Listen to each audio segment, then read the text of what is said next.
응급실 현실.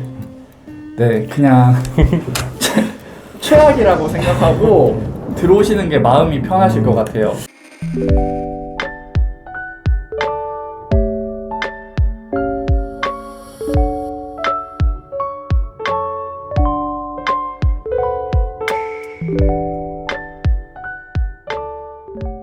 안녕하세요, 기중쌤입니다.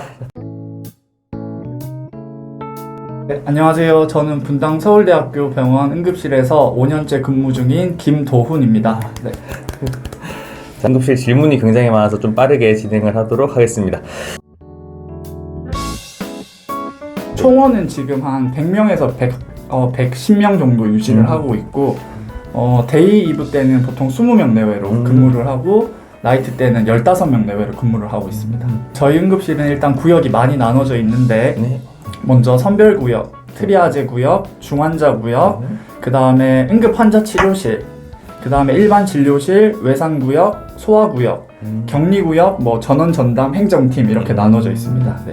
그러면 그 구역이 많다고 말씀하셨는데 한 구역마다 뭐 몇 개월, 몇 년씩 약간 돌아가는 뭐 그런 텀 같은 게 또 있나요? 네, 보통 이제 신규 선생님들 같은 경우에는 응급환자 치료실에서 뭐 6개월에서 1년 정도 근무를 하고 그 다음에 진료실, 일반 진료실 구역, 외상구역에서 같이 체열실 근무를 하고 이후에 이제 1, 2년 차가 됐을 때 중환자 구역으로 넘어가서 조금 중증도가 있는 환자들을 보고 이후에 이제 뭐 트리아제라든지 격리구역이라든지 행정 업무를 진행하고 있습니다. 아 그래? 그 어느 정도 적응을 하고 좀 스킬이 좀 있어야지 나중에 좀 더 행정적이고 네네, 맞습니다. 좀 더 관리를 할 수 있는 순차적으로 이제 진행하고 있습니다. 그렇게 되는군요. 많은 구역들 중에서 본인 생각에 가장 힘들다고 생각하는 구역은 어느 구역인가요? 지금 한 두 가지 구역을 뽑을 수 있는데 중환자 구역이 일단 예. 응급실에서 제일 급한 케이타스 1, 2 환자들이 주로 들어오는 구역이라서 조금이라도 시간이 지체되면 그 환자분들은 이제 돌아가실 수도 있고 생명이 위독해지실 수 있기 때문에 그런 구역이 이제 제일 힘들고 나머지는 이제 진료실 구역이 있습니다. 이제 기본적인 환자들을 처치하고 뭐 입원이라든지 대기를 하는 구역인데 환자가 워낙 많다 보니까 한 명의 간호사가 적게는 한 10명, 많게는 20명 내외까지 환자를 보고 있습니다. 네. 그리고 그 아까 말씀하셨던 그 앞에 말씀하셨던 중앙구역이 네. 그 저희가 막 CPR 많이 하고 하는 그 구역인가요? 네, 맞습니다. 뭐 CPR 하고 인튜베이션 하고 뭐 여러 가지 기구랑 뭐 시술을 다 볼 수 있는 구역이라고 좀 심적으로도 제일 부담이 되는 구역이라고 생각합니다. 네. 구역을 하나하나 알아보기 너무 많이 힘들 것 같아서 네네. 간략하게 조금씩 설명을 해주실 수 있을까요? 일단 선별구역 같은 경우에는 응급실 문직이라고 생각을 하시면 되고 문직. 네, 문직이고 일단 격리가 필요한지 뭐 열이 있는지 호흡기 질환이 있는지 문진표를 통해서 선별을 한 후 격리구역으로 이동을 하거나 아니면 일반 구역으로 이제 이동을 도와주는 역할을 하고 있고 네, 문직이 네, 트리아제 같은 경우에는 이제 그 이후에 이제 케이타스가 1에서 이제 1에서 5까지 이제 분류가 되는데 분류 작업을 통해서 이제 각각 환자에 맞게 치료를 바로바로 할 수 있게 이제 해주는 구역이라고 생각을 하면 됩니다. 나머지 이제 중환자 구역이라든지 응급환자 치료실 이런 구역은 이제 케이타스나 이제 환자들의 뭐 중증도별로 배분이 돼서 치료를 하는 구역이라고 생각을 하시면 되고요. 네. 뭐 말 그대로 소아나 외상 구역 이런 곳은 소아 환자들을 보는 거. 네. 그 다음에 외상 환자들은 외상 환자들을 보는 구역이라고 생각을 하시면 되겠습니다. 그리고 요즘 코로나가 시작된 이후부터 저희는 격리구역을 따로 만들게 됐는데 그쪽에서는 이제 호흡기 질환자들 아니면 자가격리자들, 확진자들을 받고 있는 구역입니다. 네. 처음부터 입사할 때부터 응급실이셨잖아요. 네. 정말 가고 싶어서 원해서 지원을 하신 건지 아니면 운이 나쁘게도 응급실로 그냥 발령이 나신 건지 저는 이제 사실 응급실이랑 네. 수술실 쪽을 조금 원했어요. 그래서 저희 병원은 이제 특수파트 아니면 병동 이렇게 그쵸. 지원을 하는데 특수파트를 지원했고 수술실 같은 경우에는 제가 예전에 수술실 마취과 실습을 너무 재밌게 한 경험이 있어가지고 네. 가보고 싶었는데 배정은 이제 응급실로 된 거죠. 응급실 같은 경우에도 사실 뭐 병원의 꽃이라고 생각을 하고 있고 그럼요. 네. 모든 처치나 뭐 액팅 여러 가지를 할 수 있고 응급실 업무를 바탕으로 이제 다른 부서를 가더라도 도움이 많이 되기 때문에 예전부터 응급실 근무를 원하고 있었습니다. 네. 그럼 이제 응급실에서 이제 이제 벌써 이제 만 4년 정도가 지났거든요. 네. 근데 이제 근무하시면서 약간 버텨내는 힘 같은 게 있나요? 많이 힘드실 텐데. 사실 신규 때는 정말 많이 힘들었거든요. 뭐 군대나 뭐 이때까지 힘들었던 것과는 비교도 안 되게 힘들었었는데 일단은 제가 집이 이제 지방이다 보니까 그래도 올라왔는데 이제 1년, 2년이든 버텨야 그게 이제 저의 인생의 경험이 되고 그쵸. 스펙이 되기 때문에 밑거름이 되고 목표를 잡아놓고 일단 버텨야겠다는 생각을 했고 그 다음에 뭐 가족들 생각 많이 하고 힘들 때 이제 동기들이랑 뭐 이런저런 이야기 많이 나누고 또 친한 선배들이 있으면 조언 구하면서 버텨냈던 것 같습니다. 네. 되게 긍정적으로 잘 이겨내신 그런 케이스인 거예요. 솔직히 뭐 따로 적응하는 비법 이런 건 절대 없고요. 각자의 뭐 루틴이라든지 그치. 그런 걸 만드는 게 중요한 것 같고 뭐 저 같은 경우에는 목표를 일단 정해놨어요. 뭐 6개월이든 1년이든 2년이든 무조건 채우자, 버티자. 네. 이거를 내가 못 버티면 뭔가 이제 인생에서 시작인데 첫 직장인데 앞으로 뭐 아무것도 못할 수도 있다라는 생각 가지고 버텼던 기억이 있고요. 그 다음에 뭐 취미생활 하는 거 정말 중요한 것 같아요. 맞습니다. 네. 뭐 여러 가지 취미나 특히 다 좋은데 직장 생활을 하면서 짬짬이 할 수 있는 그런 취미 생활을 하면서 버티는 게 중요할 것 같습니다. 네. 그럼 선생님 취미가 어떻게 되세요? 스트레스 푸시는 게? 저는 웨이트 트레이닝, 헬스 아, 좋아합니다. 나이스를. 저는 뭐 헬스를 네. 하면서 스트레스 관리를 하고 있고요. 뭐 다른 취미로 뭐 식물도 키우고 뭐 물고기도 키우고 좀 이런저런 취미를 가지면서 조금 스트레스를 풀고 그랬던 것 같아요. 네. 그래서 대학교 때부터나 직장을 하면서 취미 생활을 하고 그거를 꾸준히 이어나가는 거는 정말 중요한 것 같습니다. 맞습니다. 저도 굉장히 동감하는 부분입니다. 저는 일주일에 한 4번에서 5번은 운동을 꼭 하려고 합니다. 네? 운동을 안 하면 오히려 막 살이 빠지고 스트레스 받는 성격이라 가지고 그래서 보통은 운동을 꾸준히 하려고 하고 체력을 또 유지를 해야 되니까 맞아요. 간호사의 우리 투자 겸 선생님. 이제 취미 겸 그렇게 운동을 하고 있고 루틴 같은 경우에는 저는 이제 한 달 듀티표가 나오면 뭐 약속이라든지 이런 것들 기본적으로 잡고 다 잡고 그다음에 데이브 나이트 근무 루틴을 보통 잡아놔요.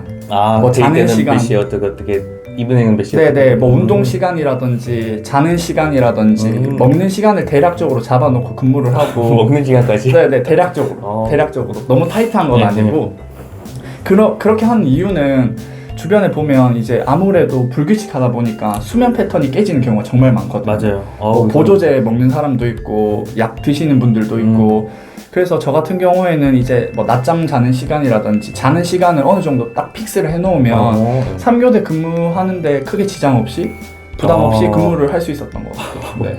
대단하다. 일단 3교대를 만약에 지금까지 하라고 했으면 진짜 몸이 완전 박살났을 것 같은 느낌. 저도 요즘 느끼고 있어요. 힘듭니다. 나이를 먹으니까. 자긴 자는데 약간 그 체력 보충이라기보다 약간 쓰러져 자는 그런 그쵸. 느낌. 바로 방전이죠. 네. 참고로 이분은 제 헬스 스승님이십니다. 그거 스승은 아니고 파트너라고. 네. 저희 병원은 응급실 수당은 없고요. 이 부분에 대해서 많은 근무자들이 조금 불만을 가지고 관리만 합니다. 이렇게 뭐 좀 개선되었으면 좋겠네요. 네, 개선되었으면 좋겠는 부분 중에 하나입니다. 이거는. 저도요. 저는 응급실은 진짜 좀 잘 챙겨줘야 된다 생각하는 그거라서. 타 병원 같은 경우에는 이제 위험 수당이 매달 어느 정도 지급은 되는 걸로 알고 있는데 그리고 요즘 또 코로나 시기에 사실 응급실이 코로나 확진자도 보고 의심자도 보고 있는데 그런 위험 수당이라든지 이런 거는 조금 개선되어야 될 부분 중에 하나라고 생각을 하고 있습니다. 응급실이 약간 여러모로 조금 제일 취약한 파트라서 문지기부터 죽음까지 다 보는 거죠. 네, 맞습니다. 응급실 선생님도 화이팅. 네. 이건 너무 많아가지고 제가 나열하기가 힘들 정도인데 먼저 그냥 들어오자마자 패드 없냐 반말로 패드 달라 나 누구누구 아는데 뭐 바로 입원 못하냐, 뭐 배드 달라 이런 분들, 그리고 또 반말로 하시는 분들 엄청 많고요. 네. 그 다음에 부모님 욕하시는 분들도 있고. 아 그래요? 너희 엄마가 이래도 너 이렇게 할 거냐. 그 다음에 막 그냥 쌍욕 하시는 거는 네, 뭐 기본이고, 보호자 없고 술 드시고 오시는 분들 그런 정말- 분들 어떻게 해요? 정말 실려오는 거예요? 119에서 실려옵니다. 아. 네. 보호자가 없고 주치자인 분들은 진짜 저희들이 일반 환자 보는 것보다 몇 배는 더 손이 많이 힘들게 가고. 보고 있습니다. 네. 그리고 최근 들었던 컴플레인이 있는데, 네. 네, 제가 격리구역에서 근무를 할 때인데 어르신이 지방에서 이제 아드님이랑 같이 이렇게 오셨어요. 근데 격리를 해야 되는 상태고 폐렴이고 의심이 돼서, 네. 그래서 이제 일단 대기를 하는데 대기 시간이 사실 길긴 했어요. 왜냐하면 병실이 나와야 이제 격리구역에서 치료를 받을 수 있으니까. 근데 이제 대기 기간이 한 몇 시간 정도, 막 길게는 3시간, 4시간도 기다리거든요. 근데 이거는 프로토콜이고 시스템상 어쩔 수 없는 자리가 부분이니까 있어야지 가니까. 설명을 드리는데, 그 아드님께서 오셔가지고 다짜고짜 뭐 아버지 식사도 못 하고 있는데 도대체 언제 입실 가능하냐, 치료는 언제 시작되냐. 저는 이제 조곤조곤 이야기를 설명드렸죠. 그래서 저희들 지금 병실이 없는 상태고 조금만 더 기다려주시면 최대한 빨리 입실할 수 있게 도와드리겠다 설명을 드리고, 거기에 덧붙여서 저희들 그날 너무 바빠가지고 밥도 못 먹고 화장실도 못 갔거든요. 아 실제로? 네, 실제로 못 갔어요. 그래서 저희들 지금 밥도 못 먹고 화장실도 못 가고 일하고 있다, 조금만 기다려달라, 이렇게 저는 사정사정 부탁을 드렸죠. 부탁을 드려서 네 알겠습니다 이러고 그냥 갔는데, 나중에 이제 청와대 민원인가 뭐 병원 민원에 이제 넣으신 거예요. 와. 근데 이 이야기를 그대로 이제 딱 잘라가지고 저 이야기를 하신 것 같은데, 간호사가 이렇게 말했다. 네, 간호사가 밥 못 먹고 화장실 못 가는 걸 왜 나한테 이야기하냐, 그런 거 이야기하지 말고 인성 교육해라, 이렇게 그 멘트를 쓰셨더라고요. 끔찍하다. 네. 그래서 근데 그 부분에 대해서는 뭐 입장 차이가 있을 수 있으니까 그쵸. 뭐 어쩔 수 없겠지만, 저희들은 최대한 빨리 해드리려고 했고 시스템상 안 되는 부분이 분명히 존재하는데, 그런 민원을 받으면 조금 마음이 그렇습니다. 그쵸. 네, 근무하면서도 마음이 그렇더라고요. 뭐 그리고 또 그렇게까지 하셔야 된다. 네, 뭐 그리고 뭐 외상구역에서 근무할 때는 주치자한테 뭐 맞은 적도 있고요. 주시는데 이렇게 휠체어 타고 있는데 주사를 잡으려고 하는데 이렇게 취하셔가지고 발로 제 얼굴을 까더라고요. 그래가지고 피해가지고 이제 목을 맞긴 했는데, 다행히 막 코 같은 데 맞았으면 깨졌을 수도 있는데, 그래가지고 한번 시겁했던 경험이 있습니다. 네, 조심하셔야 될 것 같아요. 현실입니다. 어떻게. 이게. 그래서 항상 저희 병원은 보안 요원님이 상주하고 있고 항상 도움을 많이 받고 있어요. 네. 진짜 소중한 썰 감사합니다. 네, 찐 썰입니다. 진짜. 뭐 이거는 제 스토리 중에 하나인데, 격리구역에 근무할 때 SpO2가 거의 한 70-80대로 떨어지고 뭐 한 COPD에 런캔서까지 있는 환자가 사설 구급차를 타고 급하게 들어왔어요. 페이셜 마스크 풀로 유지를 하면서. 그래서 저는 당연히 응급 조치를 했고 오도에 맞춰서 했는데, 이제 근무가 끝날 때쯤 보니까 어디서 이제 많이 낯익은 얼굴인 것 같더라고요. 환자분이요? 네, 환자분이랑 보호자분이. 보호자분도. 네, 그래서 어디서 봤지 하니까 생각을 해보니까 초등학교 때 이제 친했던 친구의 부모님이었던 거죠. 일단 조치를 하고 저는 이제 퇴근을 했는데, 그분이 이제 병실이 안 나서 응급실에 한 며칠 동안 계셨어요. 그 다음에 이제 입원을 갔죠. 친구한테 연락을 해서 아버님이 오셨더라, 뭐 치료는 잘 받고 계신 것 같고 뭐 이야기를 하니까 부담될 것 같아서 뭐 따로 연락을 안 했다. 그래서 잘 치료가 진행이 되고 있구나 하고 이제 병실로 입원을 하셨는데, 한 1-2주 있다가 친구가 연락이 온 거예요. 아버님이 사실 이제 돌아가셨다고. 돌아가셨고 장례식 치르고 이제 연락을 했다. 부담될까봐 뭐 연락은 안 했는데, 그때 이제 아버지께서 담당 간호사가 너무 친절하고 꼼꼼히 잘 해주셔가지고, 어머니도 그렇고 너무 고마웠다라고 말을 이제 그 친구한테 했다고 하더라고요. 응급실 근무를 하면 사실 뭐 생명을 살리는 것도 있는데, 이제 돌아가시는 케이스도 이제 엄청 많거든요. 돌아가시기 전에 제외하는 간호가 그분의 인생에서 마지막 맞아. 간호가 될 수 있고 그 친절함이나 그런 따뜻함들이 기억에 참 많이 남을 수 있겠구나라는 생각을 했습니다. 네. 네. 이제 그 부모님, 아버님 네. 이제 그 임종을 하셨다고 했는데 네. 그래도 마지막 순간이 그래도 네. 조금 보살핌 받고 그런 네. 따뜻한 기억을 받으셨어서 되게 어쨌든 감동적인. 네. 병원 내에서 관심이 있는 파트는 기중 선생님이 근무 중인 영상의학과 파트에도 조금 관심이 있고 네. 그 다음에 뭐 심장혈관 조영실이라든지 심혈관 조영실. 네. 정맥주사팀, 처치팀이라든지 네. 이런 쪽도 관심이 있고 그 이유는 일단 응급실에서 했던 것들을 바탕으로 적응도 빠르고 근무를 잘 할 수 있을 것 같아서 지원을 하고 싶고 또 뭐 심장 혈관 조영실이라든지 영상 파트에서 이제 혈관 조영실 이런 파트 같은 경우에는 제가 원래는 수술실이나 마취과를 가고 싶어 했던 네. 것처럼 관련이 아무래도 이제 시술 파트니까 직접 보고 옆에서 서브하고 한번 해보고 싶은 파트 중에 하나로 생각하고 있습니다. 와우. 네. 또 좋은 기회가 분명히 있을 거니까 네. 계속 이렇게 어필을 해주시면 네. 될 것 같습니다. 응급실 현실. 네, 그냥 최악이라고 생각하고 들어오시는 게 마음이 편하실 것 같아요. 저는 일단 의무병 출신이고 네. 이제 국군 병원에서 근무를 했는데 네. 꽤 규모가 큰 병원에서 근무를 했어요. 한 500병상 이상 되는 정형외과 병동에서 근무를 했고 그 다음에 서브로 ICU 쪽도 이제 제가 근무를 했었어요. 네. 근데 거기서 막 2교대도 하고 한 달 동안 나이트 근무 막 그런 것도 하고 네. 쉬는 날이 뭐 하루 이틀 주 중에 하루 막 이런 날도 있었고 군대에서요? 네네 그러니까 아무래도 인력이 군대는 없다 네, 보니까 진짜 없으니까. 일반적인 이제 임상과는 패턴이 달라요 듀티가 그래서 막 근무를 하는데 그러면서 위병소 근무도 하고 그런 그 다음에 작업도 하고 그러니까 육체적으로 조금 제일 최악의 힘들었는데 뭐 특수부대 남들이 이제 의무병 출신이라고 하면 막 꿀빨 거 아니냐 그치, 이런데 사실 꿀이네. 네. 근데 최전방에서 추운 데서 근무하는 것보다는 조금 메리트가 있고 네. 덜 힘들 수 있어요. 근데 실질적으로 근무하는 시간이라든지 이제 근무 강도를 보면 혀를 내두를 정도로 힘들었던 것 같은데 결론은 그것보다도 훨씬 힘들고